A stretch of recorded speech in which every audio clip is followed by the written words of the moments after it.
नेपाल के प्रधानमंत्री केपी शर्मा ओली को नेपाल छोड़कर भागना पड़ा। 24 घंटे के अंदर ऐसा क्या हुआ कि सड़कों पर मंत्री पिट रहे, प्रधानमंत्री भाग रहे हैं, संसद भवन और सुप्रीम कोर्ट में आग लगा दी। वजह क्या थी, अब क्या होगा, इस मुद्दे पर बात करने के लिए नेपाल से दिलीप सिंह है मेरे साथ और पवन सिंह जी है, डायरेक्टर मेटा इंस्टीट्यूट के, जो नेपाली और इंडियन बच्चों को गाइडेंस कर रहे हैं। नेपाल के साथ लगातार 15 वर्षों से रिलेशन है इनका। नेपाल की इस घटना पर जो पवन जी आप देख रहे हैं कि प्रधानमंत्री को भागना पड़ा, क्यों? देखिए सर, ये एक कारण यही है कि ये इनकी जो मानसिकता का जो एक कारण है और परिचायक जो पिछले कई सालों से दिख रहा था, आज देखिए वो सामने आ चुका है। अभी आधा घंटे पहले हमारे परिचित ने बताया और उन्होंने एक वीडियो भेजा है कि देखिए ये प्रधानमंत्री कार्यालय में इनका हेली चॉपर काठमांडू से उड़ गया और भाग चुके हैं वो। अब देखिए कहाँ वो जाते हैं, क्या है, तो ये तो गलत चीज है। अगर इन्होंने एक पहले आग लगा दी और उसे बुझाने के लिए भी ये नहीं रुक पा रहे हैं, तो ये प्रधानमंत्री लायक बचा रहे हैं बस। हाँ, नेपाल जले तो जले, ये प्रधानमंत्री बनने के योग्य ही नहीं थे। और इसका यही कारण है कि यहाँ पर इतनी इन्होंने घटनाएं खराब करा दी, इतने लोग वहाँ पे मारे गए और अभी भी आज भी जो है नहीं लगता कि कुछ नहीं हुआ होगा। आज भी 15-20 लोगों के मरने की खबर है वहाँ पर, क्योंकि ये शांति नहीं कर पा रहे। अब काम खराब करके या मतलब वहाँ पे जनता को परेशान करके अब वो वहाँ से भाग गए, तो ये तो एक गलत है। इन्होंने तो प्रॉपर्टी विदेश में बना ली ना सर, प्रॉपर्टी विदेश में बना ली, लेकिन इनको जो इतना प्यार और इतना इनको लगाव दिया, इनको एक सर का ताज बना दिया, एक पूरे नेपाल का ताज, प्रधानमंत्री का मतलब ये एक पूरे देश का ताज उनके सर पे रखा और ये इस तरीके से जनता को रुष्ट करके और परेशान करके और उनको रैकलेस करके और ऐसी सुविधाएं करके उनको और एक तरीके से मृतक रास्ते पर छोड़ करके उनको आप भाग रहे हैं, तो ये तो एक भगोड़े से भी बुरा इनको। वजह क्या रहा है कि नेपाल में इतना उबाल आ गया? देखिए, ये उबाल जैसा मैंने अभी बताया आपको, ये उबाल आज का नहीं है। ये इनके पिछले, देखिए नेपाल में 2015 में पार्लियामेंट्री सिस्टम आया। वो पार्लियामेंट्री सिस्टम इसी वजह से आया कि उनके आसपास के जो देश हैं, जैसे भारतवर्ष की आप तुलना करें तो 78 साल से भारतवर्ष उस समय पे लगभग 67-68 ईयर्स हमको हुए थे। हमारे माननीय प्रधानमंत्री जी भी वहाँ पे पार्लियामेंट में गए थे और उन्होंने बाकायदा स्पीच दी थी और डेमोक्रेसी को उन्होंने एक मेन कारण बताया था कि नेपाल में स्टेब्लिश हो। अब इसमें क्या है कि 2-3 साल अच्छा चला नेपाल का, कानून व्यवस्था अच्छी चली, लेकिन जब से ये ओली आए, ओली आने के बाद इनका अगर जैसा आपने बताया और जैसा और भी यहाँ पे पता चल रहा है कि भाई इन्होंने इतनी बाहर प्रॉपर्टी बना ली और ये चीज़, और ये तो इसका एग्जाम्पल है ही, इस चीज़ का उदाहरण है कि वो जनता को परेशान करके और उनको बेसहारा करके छोड़ के भाग गए। तो ये तो गलत चीज़ है इनकी, और इनके खिलाफ जो है जल्द से जल्द जो है कार्रवाई की जाए। वो किड्स ट्रेंड कर रहा है कि किस तरह से वहाँ पर नेताओं के बच्चे मजे कर रहे हैं और आम नेपाली मर रहे हैं, उनको पेट भर खाना नहीं मिल रहा है। नहीं, देखो सवाल आज के अगर हम 21वीं शताब्दी की बात करें तो सवाल आज का सिर्फ पेट भरने का नहीं है। सवाल पेट भरने के साथ साथ में उसको अच्छा रोजगार भी हो, उसको जो एक बेसिक सुख सुविधाएं हैं वो हो। क्यों, तो ये तो सरकार की जिम्मेदारी बनती है। अपनी जनता को अगर हम सही तरीके से नहीं लगाएंगे उनको, यार सही तरीके ले जाएगा कौन ले जाएगा इसका? दिलीप, आप नेपाल के ही रहने वाले हैं? हाँ जी सर। शर्मा जी तो छोड़कर चले गए नेपाल, वजह क्या रही इतना गुस्सा कि सड़कों पर उतर गए, 24 घंटों में पीएम को भागना पड़ा? वजह तो सर यही है, अब करप्शन ज्यादा है, उसकी वजह से अब जब करप्शन की पोल खुलने लगी तो अब भागना पड़ा। अब किसके हाथ में नेपाल सुरक्षित रह सकता है? अब सर जो आने वाले हैं अब वो हमारे हाथ, अब जनता के हाथ में, वो किसको चाहती है। वो ज्यादातर तो चाहते हैं कि बालेन आ जाए। अच्छा, बालेन शाह। हाँ, बालेन शाह जी आ जाए। तो और कौन कौन से नाम हैं जो मंत्री पद पर या प्रधानमंत्री के पद पर जा सकते हैं, जो लीड कर सकते हैं? लीड तो सर एक तो बालेन शाह ही है और दूसरे हैं वो रवि लामिछाने हैं और तीसरे हरका साम्पांग है। और अभी नाम तो यही चले हैं जो जनता के लिए सोचते हैं, जो भलाई चाहते हैं। इतना गुस्सा क्यों था वहाँ पर लोगों का? गुस्सा तो सर एक जैसे सोशल मीडिया के बारे में बताया अभी, तो एक तो वही थी रोजगारी की, जो नेपाल में बैठे लोग करते हैं रोजगारी, ज्यादातर तो उसी से करते हैं। अब वही आप बंद कर दोगे तो सोशल मीडिया से इनकम करते हैं। हाँ जी, जो सोशल मीडिया, यूट्यूब वगैरह, मतलब जितने भी है, इन्हीं प्लेटफॉर्म से जो रोजगारी होती थी, तो अब वही बंद कर दोगे तो जनता क्या करेगी? वो सिर्फ या तो बाहर ही जाने का काम है या तो ये सर कम्युनिकेशन नहीं हो पाता था इनकी वजह से। व्हाट्सएप से कॉल होती थी, हाँ जी सर, फेसबुक से। हाँ, आपके भी आपके परिवार में इससे होती थी? हाँ, ये कम्युनिकेशन यही है सर। तो जब से बंद हुआ नहीं बात कर पाई परिवार से? नहीं, अभी तक तो थोड़ा चल रहा है, बट अभी कब पता चले, अब बंद हो जाए फिर दिक्कत वही रहती है। नहीं, बंद कर दिया था ना अब तो? हाँ, बंद कर दिया है। तो बंद होने के बाद हुई है बात? नहीं, उसके बाद तो बात नहीं हुई। अच्छा, कम्युनिकेशन इंटरनेशनल, आप इंडिया में हैं तो अपने परिवार से आप फेसबुक से या व्हाट्सएप से बात करते होंगे? हाँ, व्हाट्सएप मैसेंजर। तो ये एक बड़ी दिक्कत है, लाखों की संख्या में युवा इंटरनेशनल रूप से रोजगार करते हैं, देश से बाहर है, तो वो अपने परिवार से व्हाट्सएप से, फेसबुक से, ट्विटर से कम्युनिकेट करते हैं। अगर वही बंद हो जाएगा तो परिवार ब्लैंक हो जाएगा, ये गुस्सा था। और सर अभी तो ये एकदम ये लगा कि वो बंद हो गया। सरकार भ्रष्ट थी वहां पे? हाँ, भ्रष्ट तो है, अभी भी है, अभी भ्रष्ट तो बहुत है। अब क्या लगता है कि किसको सत्ता सौंपी जानी चाहिए? अब सर अभी जो चलता हुआ आ रहा है, एक तो बालन साहब है, वही मतलब जनता के लिए जो सोचते हैं वो अच्छे ही सोचते हैं, अभी तक अच्छा करते हुए आए हैं। और एक रवि लामी छाने है वो। अच्छा, रवि लामी छाने, रवि लामी जामन, लामी छाने। अच्छा, हाँ जी, वो भी ठीक है। हाँ वो भी ठीक है, और जो जनता के लिए अच्छा करे वही आगे बढ़ सकते। केपी शर्मा ओली ने ठीक नहीं किया काम? नहीं, उतना नहीं किया, बट जनता के लिए थोड़ा अब दिक्कत आने लगी है। तो पवन जी, आप वर्षों से नेपाल को आते जाते रहते हैं, वहाँ के बच्चों को, वहाँ के लोगों को गाइड करते हैं, ये वजह क्या रही कि इतना गुस्सा उबाल, सरकार बिल्कुल साष्टांग आगे पिट रहे हैं मंत्री? पहली बात मैं ये आपको बताना चाहता हूँ, इसमें सबसे बड़ा कारण एक तो भ्रष्टाचार है। दूसरा कारण ये है कि जो वहाँ पर एक बार मंत्री बन जाए या कोई प्रशासनिक सिस्टम में आ जाए, वो बना ही रहता है। जैसे आप ओली जी का ही आप एक एग्जाम्पल लें, ये तीसरी बार ये प्रधानमंत्री बने हैं, और ये तीसरी बार में इनको एक इतना अनुभव होना चाहिए था कि अपनी जनता को या कैसे करें। और जब एक प्रधानमंत्री जैसे आदमी को ये जानकारी नहीं होगी कि भाई हमारी जनता जो है इंटरनेशनली कम्युनिकेशन से कितना जुड़ा हुआ है, कितना नहीं। अभी आप देखिए, नेपाल का अगर आप डाटा निकाल के देखेंगे तो वहाँ पे 25 to 30% जो रेमिटेंस से ही उनकी इनकम है। दूसरे वहाँ पे जितने भी सोशल मीडिया के सिस्टम से जुड़े हुए हैं, जैसे वहाँ पे आई ड्राइव करके हैं, बहुत सारे वहाँ पे जैसे ऑनलाइन वहाँ पे एजुकेशन चल रही है, या उनका आप देख सकते हैं कि जो ये शॉपिंग वगैरह करते हैं लोग, या वहाँ पे ज़्यादातर लोग जो अपनी आजीविका चला रहे हैं, और वो हैंड टू मतलब daily hand to mouth type के लोग हैं, रोज कमाते हैं, रोज खाते हैं। अब उनका अगर रोजगार एक साथ ही ठप हो जाएगा तो वो कैसे चीज़ों को करेंगे? और ये समस्या इनको जो अभी इन्होंने सोशल मीडिया के थ्रू, या तो इनको सोशल मीडिया चलाना ही नहीं चाहिए था। अब जब इन्होंने चलाया है तो इनको एक अपनी जानकारी रखनी चाहिए थी कि हमारी जनता इससे कितनी जुड़ी हुई है।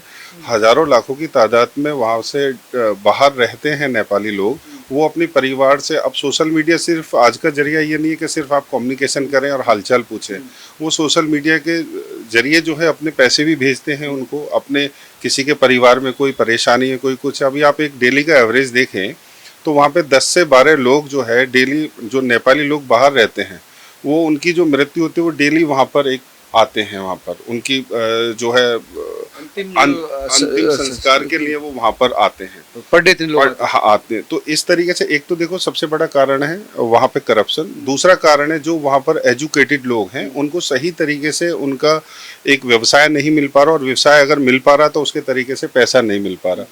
चौथा सबसे बड़ा कारण है कि जो लोग अब जो एक अंडर रिमोट एरिया से या रूरल एरिया से काठमांडू में आ रहा है, क्योंकि काठमांडू इज ए कैपिटल, वहाँ पे उनको रोजगार इजीली मिल जाता है। जैसे रेस्टोरेंट में उनका चलता है, एजुकेशन से जुड़े हुए हैं, कोई पुस्तकालय की शॉप पर काम कर रहा है, कोई 50 चीज़ें सिटी के अंदर वो अपने रोजगार को ढूंढ ले। तो सबसे बड़ा कारण यही रहा है कि ये करप्टेड सरकार थी और ये चीज़ों को नहीं समझ पाए।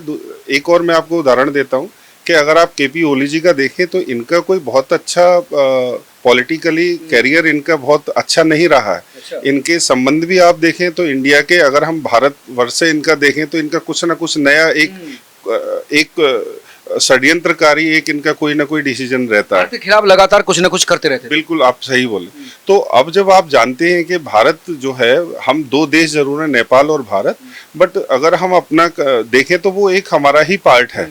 वहाँ पे हमारा सांस्कृतिक रूप से एक है, भौगोलिक रूप से अलग हो सकते हैं। भौगोलिक रूप से हम बिल्कुल अलग तो खैर क्या बोले, मतलब हाँ आप इंटरनेशनली बाउंड्री हमने लगाई, बट अगर आप देखें तो अभी जैसे ये बच्चा हमारे यहाँ पर काम करता है दिलीप को, कोई गवर्नमेंट ने चीज़ें, हमारी भारत सरकार ने सारी चीज़ें वही सुविधाएं दी हुई हैं जो हम हमारे इंडियन्स के लिए रहती हैं। एक तो ये चीजें रहती हैं, दूसरा जो चीजें ये नहीं समझ पाए, जो एक भौगोलिक स्थिति परिस्थिति को ये भाप सके। अगर इनको ये महसूस हो रहा था तो भारतवर्ष की वहां पे अपनी एक एम्बेसी है, भारतवर्ष का इतना सारा चीजें, उनसे ये कंसर्न कर सकते थे।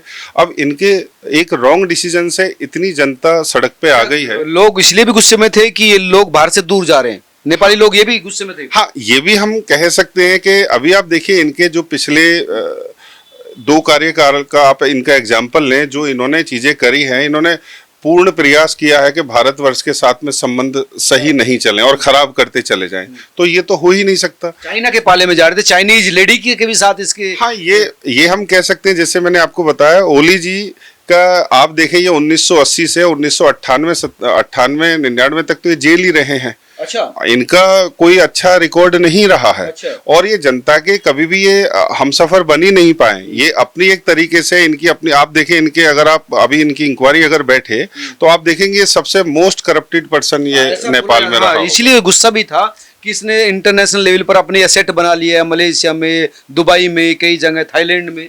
नेपो किड्स का ट्रेंड चला कि इनके बच्चे मजे कर रहे हैं, आम नेपाली परेशान है। सर, आप वहाँ पे आप देखेंगे, अगर इनकी आप पॉलिटिकली चीज़ों को देखेंगे, वहाँ पे हर किसी का पॉलिटिकली हो या प्रशासनिक लेवल पे हो, वो उनके बच्चे बाहर से ही पढ़ रहे हैं, बाहर ही वो सेटल हैं, और उनको ये मतलब ही नहीं है कि भाई यहाँ पे हम आकर के करें। ये तो वही वाली बात हुई कि हम खा कमा रहे यहाँ रहे हैं और पैसा कहीं और लुटा रहे हैं। दिलीप वहाँ के रहने वाले हैं, तो इन्होंने बताया, और मैंने इनका देखा भी है कार्यकाल।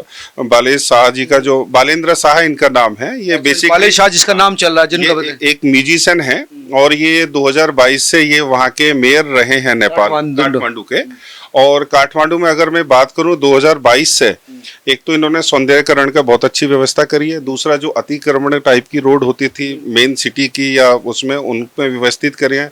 रेडी पटरी वालों को उन्होंने सुविधाएं प्रोवाइड कराई हैं। तो मतलब काठमांडू का अगर आप पिछले 3 साल का इनका कार्यकाल देखें तो काफी सौंदर्यकरण इन्होंने बनाया। अभी आप अगर पशुपतिनाथ, जैसे हम भारतवर्ष के लोग हैं, भारत से हर दिन अगर आप देखें 1-2 हजार की बात नहीं, कम से कम 8-10 हजार लोग पशुपतिनाथ जी के बाबा के दर्शन के लिए जाते हैं। और वहाँ की जो व्यवस्थाएं पिछले 3-4 साल में इतनी सुव्यवस्थित हुई हैं, इतना अच्छा वहाँ पर मतलब व्यवस्थाएं इन्होंने बनाई है। आसपास में वहाँ पे जैसे गौशाला, वहाँ पे एक मेन एरिया है, तो बहुत अच्छे तरीके से उन्होंने काम किया है, मतलब बहुत अच्छा काम, इसलिए लोग उनको चाहते हैं कि वो लीड करें। हाँ, ये देखो, ये तो वहाँ की जनता का वो है। और दूसरा क्या है कि जो भी लीडर आए वो उस टाइप से आए कि अपनी जनता की भावना को समझें और क्या वहाँ पे अच्छा कर सकते हैं वो चीजें करें। और रही करप्शन की बात, तो आप उतना तो ध्यान रखें जो जनता एक सही तरीके से मोटिवेट हो सके। चाइना के पाले में क्यों जा रहा था ओली?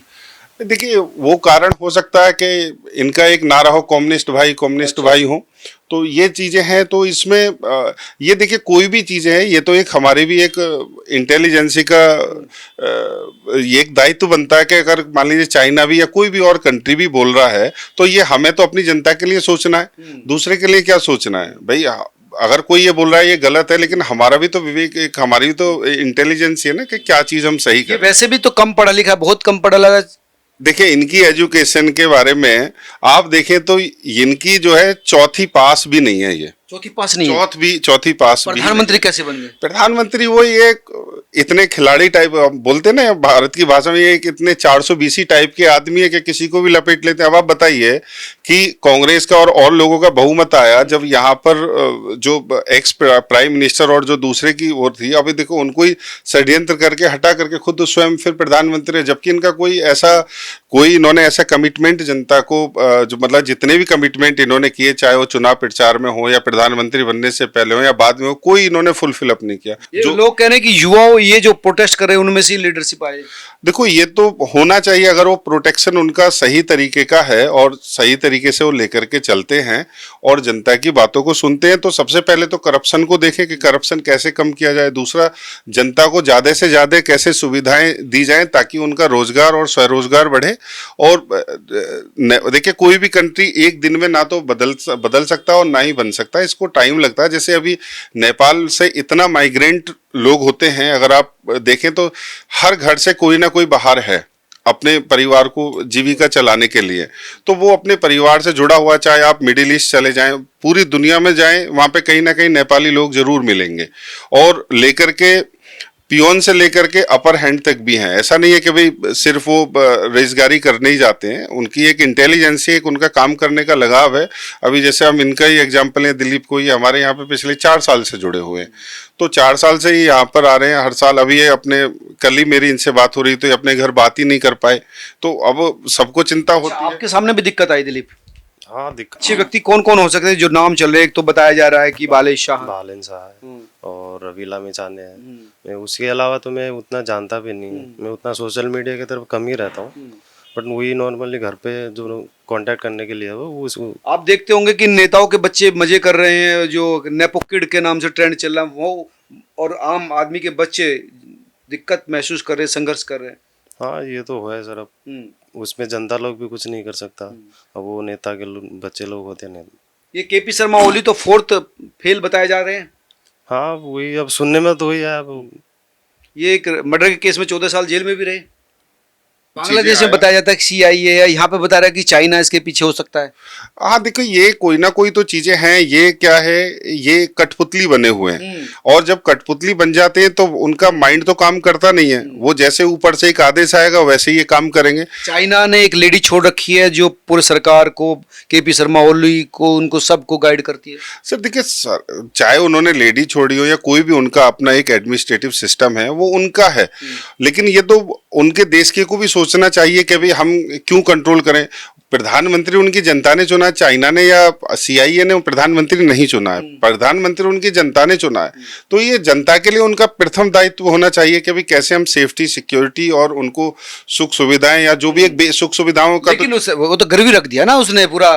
हाँ, यही इनकी एक दिक्कत है कि करप्शन, देखिए मेन कारण करप्शन ही है। और करप्शन चीजों को ये समझ ही नहीं पाते हैं। करप्शन में लिप्त जब आदमी हो जाता है तो उसकी बुद्धि तो काम करती नहीं है, क्योंकि जो भी पैसा गलत, एक आप हिंदू शास्त्र में ही आप जाइए, हमारे शास्त्रों में लिखा है कि जो हमने वैभव गलत तरीके से इकट्ठा किया हुआ है वो हमारी बुद्धि पहले हर लेता है। तो वही इसके साथ में हुआ कि मतलब अचानक 4 दिन के अंदर अंदर इतने ज्यादा आक्रोश हो जाए, लोग सड़कों पे आ जाए। अब आप देखिए इनके मंत्रालय जो ये सारे VVIP बने हुए थे, अभी आप देखिए कैसे भागने की तैयारी कर रहे हैं। से भाग रहे हैं। हाँ, अभी हमने लेटेस्ट वीडियो देखा है। अभी जो हमें पता चला है, एक हमारे मित्र हैं काठमांडू में, उन्होंने हमें ये भेजा, तो वहाँ के मंत्री अभी बाहर भागने की कोशिश कर रहे हैं, और भाग भी रहे हैं। हो सकता है कुछ भाग भी गए हो, सेना के शिविरों में छुप रहे हैं। हाँ, अब सेना के शिविरों में ये तो देखिए इनकी ये गलत है। अगर इनसे गलत हुई है तो जनता के सामने आए, उनसे माफी मांगे, और अपनी चीजों को, अगर आप पे सरकार नहीं चलाई जा रही है तो दूसरों को मौका दें। ऐसा नहीं है कि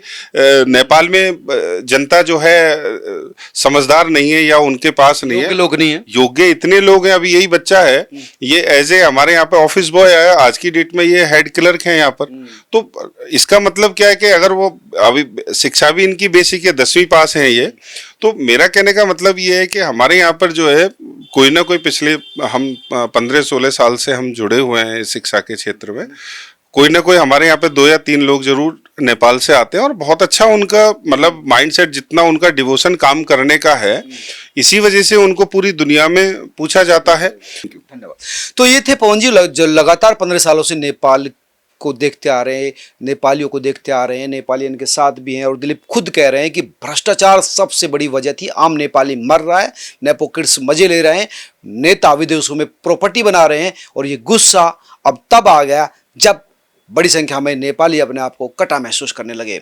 और अब रास्ता यही है कि अच्छे लोग आगे आए, उनको सरकार गठन करने का मौका मिले, और तभी प्रगति के राह पर नेपाल आगे बढ़ सकता है। आप तमाम लोग क्या सोचते हैं जरूर बताइए। इस वीडियो को शेयर कीजिए ताकि नेपाल के तमाम नेताओं तक ये बात पहुंचे, ताकि जल्दी से जल्दी वो शांति का रास्ता चुन सके। धन्यवाद।